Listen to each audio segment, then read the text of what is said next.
how do you prepare a mind for fighting? How does a person whose nature is not to fight start boxing or any other combat sport? What is the fighting mindset, overcoming fear, overcoming nerves? How would you break that down for someone? If it's sport, if it's a combat sport, I would give them different advice than if I was teaching them like self-defense. I'll get the self-defense out of the way first because that's the easiest. When I'm teaching someone to defend themselves, I tell them the first thing they need is a reason to survive. They need a reason to survive. If it's not you, it's your wife. If it's not your wife, it's your children. Okay. You need a particular reason to hurt that person and to do something that you normally would not do, that your ethics does not allow you to easily do. You need a justification for that. So that's the easiest one. With sport, I always tell people you need to give the sport, the combat sport, the respect it deserves. It deserves a certain amount of respect, right? So if you're going to box, you need to understand what you need to do and who you need to be, at least for the period of time that you're boxing, or just don't do it. It's the same thing with karate, same thing with wrestling.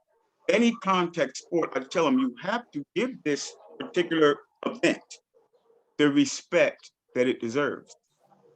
And that way, you will find if you tell people that, you look them right in the eye, they will start to train in a certain manner. They will start to hit the bag in a certain manner. They will do everything from the time they walk into that gym in a certain manner. They will become the person they need to be in order to be the most during that particular situation. Because obviously you can try to tailor 20 different ways of talking to people, right? Based on different personalities they have, it take you all day.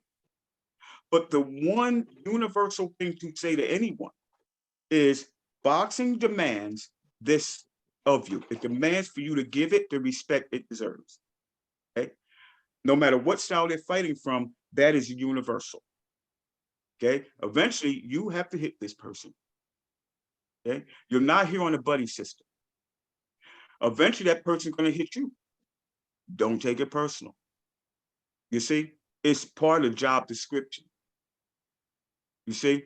So once you do that, it's like a one size fits all when you just say, based on this particular situation you're in, this should be your uh, uh, protocol.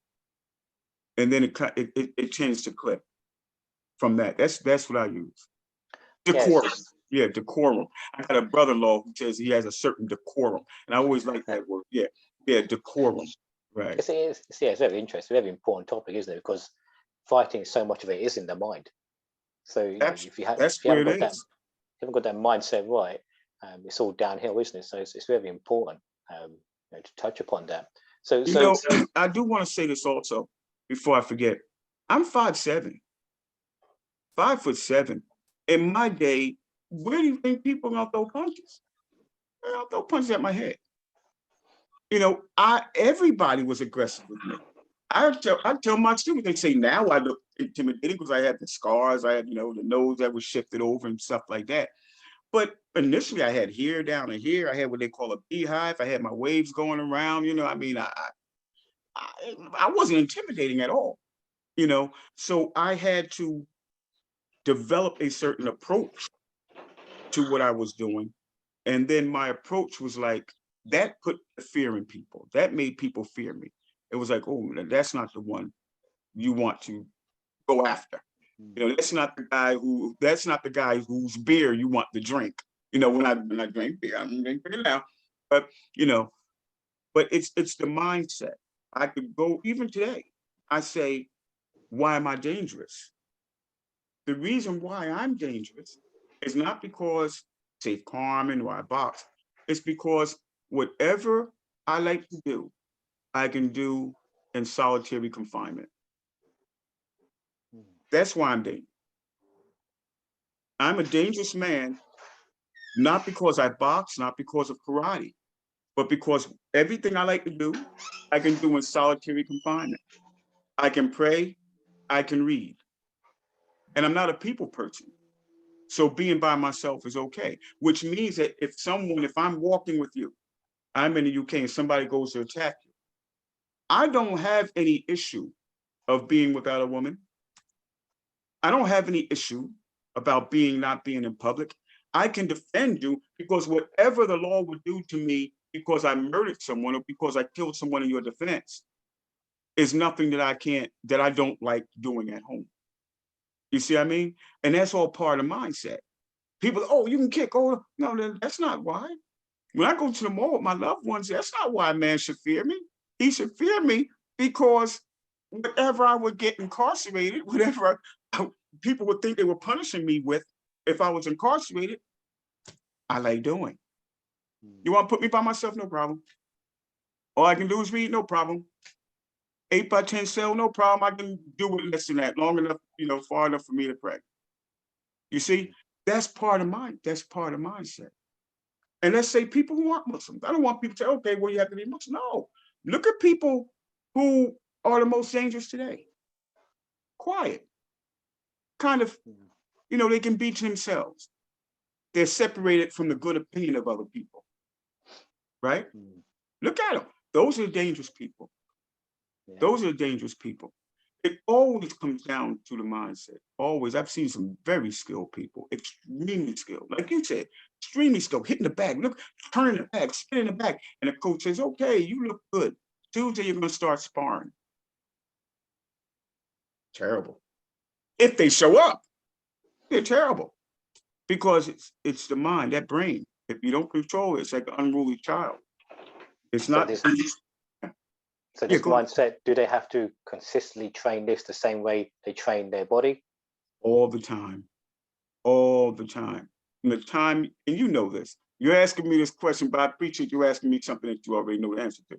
Well, you're more of an expert on this, so it's best to get the expert opinion as opposed to myself. But from the time you wake up to the time there is no rest. There's no rest with me. I can't rest. I have to always monitor myself. You always have to do that. I mean, look at a situation. You go outside. I'll tell you this. I want to share this with you. I was a black belt, was won a novice golden gloves, was runner up in the open golden gloves. And up until that point, I thought that people would fear me based on what they knew. Guy gets drunk, he sees me in the mall, he cuts in front of my niece. I say something to him. He looks at me, says, I know who you are. I don't give a F about your black belt. I don't give a F about your boxing. I'm going to F you up. Right? I almost lost my bodily function. Because what else did I have? Prior to that, I had my reputation. Yeah, this man's telling me, I know your reputation. I'm not impressed. I really, all I did was hit him. I hit him first. And the reason I hit him first wasn't because I was a tough guy. The reason I hit him first is because I wanted to run. I had a black belt, was known in my city for being a good boxer. I was so afraid I wanted to run and leave my niece. And the only way to keep me from running was to force myself to remain there and push and get myself in a situation by punching him. Now, these are kind of things that you can't get if you're not talking about fighting. What is it? What makes a good fighter? Brother, I wanted to run, literally turn around and run and leave my niece there. I was that afraid. And all I did was just hit him. Boom. Now I'm forcing myself. I'm putting myself in a situation where I can't run. And I ended up winning it, but that just got me. Know who you are. And I don't care. I have never, to this day, this happened 30 years ago. To this day, as I'm speaking to you, I'm nervous because it's coming back to me as a particular situation. So you always have to put yourself and look at the brain. I always want to tell people this. Your mind doesn't know what's real and what's not. Put yourself in dangerous situations psychologically. Spar that person you're afraid of, right? Get in front of that person you're afraid of in the gym. Do that. Keep doing that. Eventually, the fear will dissipate or it will become manageable. But you always have to manage your mind. You can't, from the time you wake up to the time you go to sleep, you have to constantly be on it. You can't let it just go where it wants to go because it will take you down to dark places. So this is basically how you would suggest overcoming fear, is to do the action. Yes. Look at that. Look at our brother. Look at um Thompson. Look at Thompson. Jeff Thompson. Okay. Jeff Thompson. What did he say? That he was a coward. So in order to deal with that, right, he got a job as a bouncer to put himself in these positions where it would sink or swim. That's my best advice to people. If you have fear, if you have a fear, put yourself into that position. Keep putting yourself into that position. Before you do it physically, do it psychologically, because we always have, whether people think it's evolution, whatever you think it is, we have an apparatus that is designed to get us to where we need to go. So long as it's sure, we need that, that's what we want. So once we start to envision things, the brain is designed to make it simulate reality. So when you have fear, before you put yourself into that actual situation, you can transpose yourself into that situation. It's like we can do in the future. We're always thinking about the future. You're living in the future, right? I always tell people, if you're afraid, put yourself in that position and you will feel that nervousness.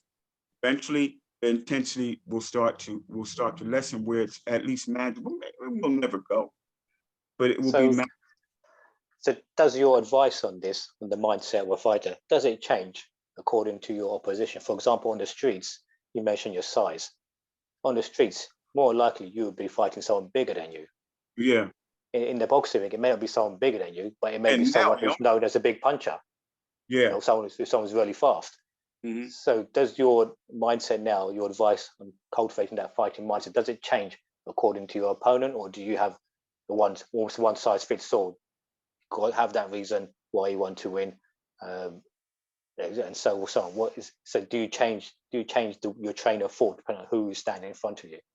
For example, the person who in the line with your niece, he called out that you're a good boxer and you're a black belt in karate.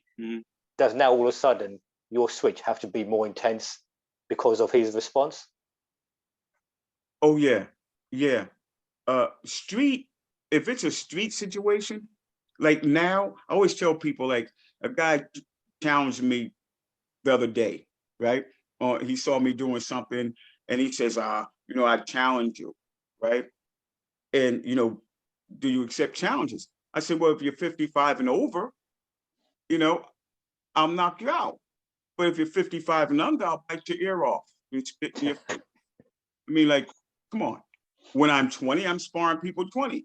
You're not going to be 25 years old, get mad at Sayf Carman and say, I'm going to come and spar you, right? I'm supposed to spar you. I can take you to a gym, right? And find somebody in Newark, New Jersey, rough streets in Newark, New Jersey, right? Who, you can tell them you support Trump. That will really have them coming after you, right?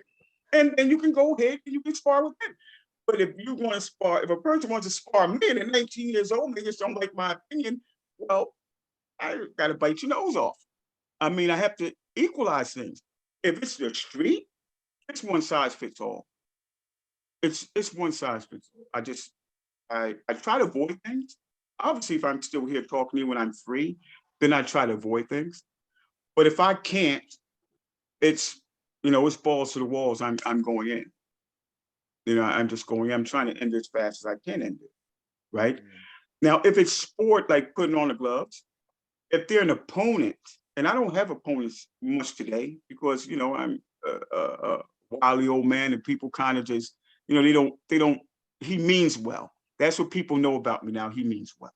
His bark's worse than his bite. But when I had opponents, if they're an opponent, it's one size fits all too, because you have the right to say I don't want to spar him. You have the right to say you don't want to fight me. But once you come into the gym, when I was younger, once they would come into a gym and Danny would say, well, who do you want to spar? He said, I want to spar that guy. Well, you can be a relative. You didn't say someone else. Then it becomes, you know, a major issue. It's one size fits all unless you're teaching someone. You know, if you're teaching someone and you know you can overwhelm them, and it's unethical for you to approach them like you would approach an opponent. Mm. But the street, one size fits all. Opponent, one size fits all. That's it. Again, we're talking about the situation and giving each situation the respect it deserves, whether they do or not.